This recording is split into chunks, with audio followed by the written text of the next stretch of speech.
I attended a town hall meeting this past Friday. It was hosted by Jacques Cartier, MNA, Greg Kelly, as well as the Pontiac MNA and official opposition group critic for health, Monsieur André Fortin. It was really an excellent initiative, a great job by both Greg Kelly and André Fortin.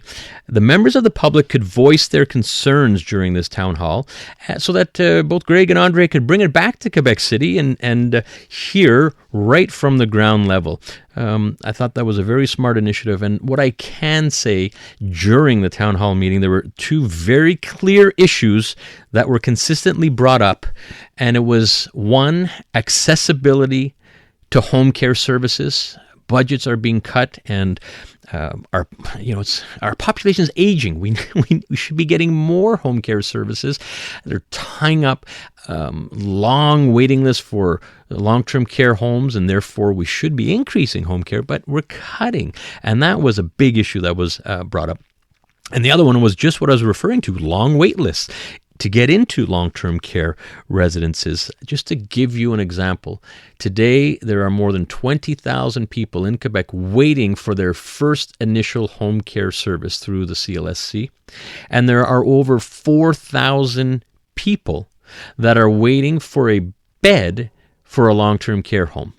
So a lot of work to be done. This was clear in this town hall. Not easy solutions either.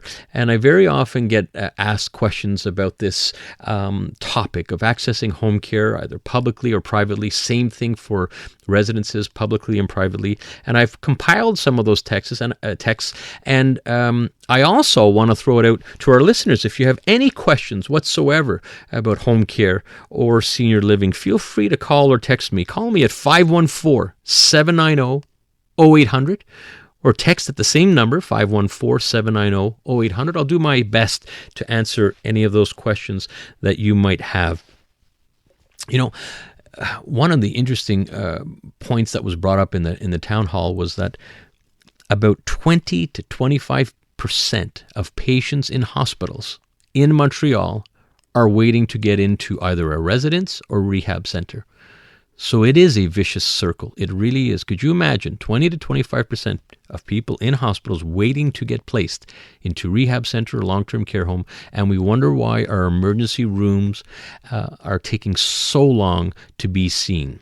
So a lot of work needs to get done. So I'm going to head right to the text. One text that I get is, how do you access home care?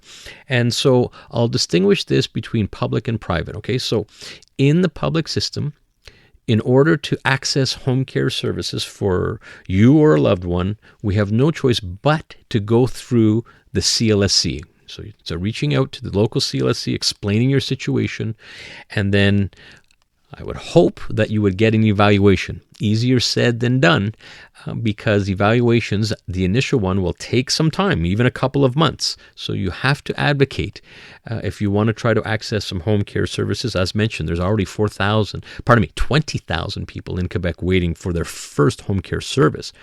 And by the way, we're not talking full-time caregivers there. We're talking weekly bathing, perhaps medication management on a daily basis, maybe prepping in the morning or the evening.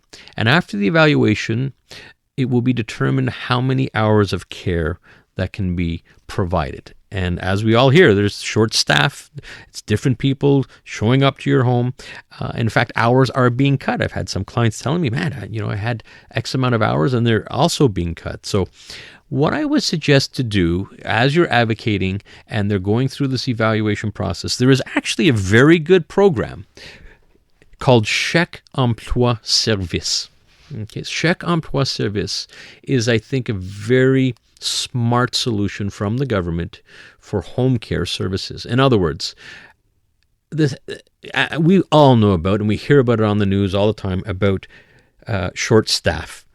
They can't get enough people, and therefore that's part of the reasons why we have long home care waiting lists. So Chèque Emploi Service is actually a grant on an hourly basis. It's about $19 and change. I believe $19.48 right now is the rate, where the CLSC will assign X amount of hours in a week, 10 hours, 20 hours, not much more than 25 hours. That's usually on the max side.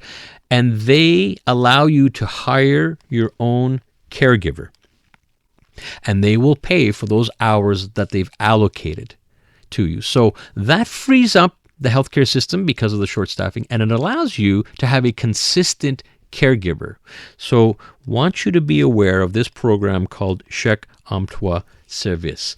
I'm Matt Del Vecchio here on Life Unrehearsed and talking about home care, and I will be talking soon about the senior living industry. If you have any questions about either one, feel free to call me 514-790-0800 or text me 514-790-0800. I'm going to get through to a couple more of these texts that are coming in. And remember that Chèque Emploi Service, because I think that's a good interim solution. The challenge that CLSCs are having, and by the way, I need to point out, sometimes the CLS, people working for the CSs and the CLSCs and the long-term care homes, the vast majority, many of them, almost all of them, are good people. Sometimes they are strictly the messenger from the top if budgets are being cut. So it's a cut. So it's so frustrating to find out that hours have been cut. But really try to remember, it is not necessarily the CLSC social worker or their supervisor that are cutting the hours. It's coming from the top, and always bear that in mind, because I'm sure it's equally frustrating for them. All right, heading to another text. My mom's care needs have become too much for my father and the children to handle. How do I get my mom into a nursing home? All right, so on that, a very common question I get as well. Again, the only way to get into a public nursing home in Quebec, again, is through the CLSC. Public nursing homes are called either CHSLDs, which, by the way, stand for Centre d'Hébergement de Soins de Longue Durée, long-term care.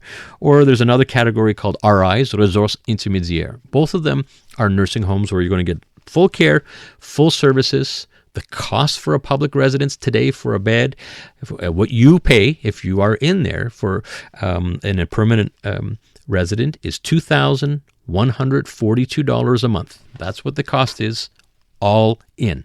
Okay, still a lot of money. By the way, the government will never charge you more than what you can afford. So even if you can't afford $2,142, you have the right to apply for a subsidy. Now, they're going to go through all your finances in the bank accounts and make sure you truly can't. But if you can't, they'll never take more than what you can afford to pay. In fact, they'll leave $100 to $200 a month of disposable income for some other items.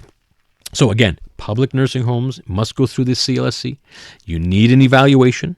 So someone will come in to do that evaluation, and there's going to be a score that will determine whether you can get in or not, if it's for your loved one or for yourself, and then to see if they can qualify. If your loved one qualifies, what they will do is they'll provide a list of residences. You pick those residences. Sometimes they ask you to pick the top 3, and now you go on a waiting list. Waiting list can be long, anywhere from 1 to 3 years.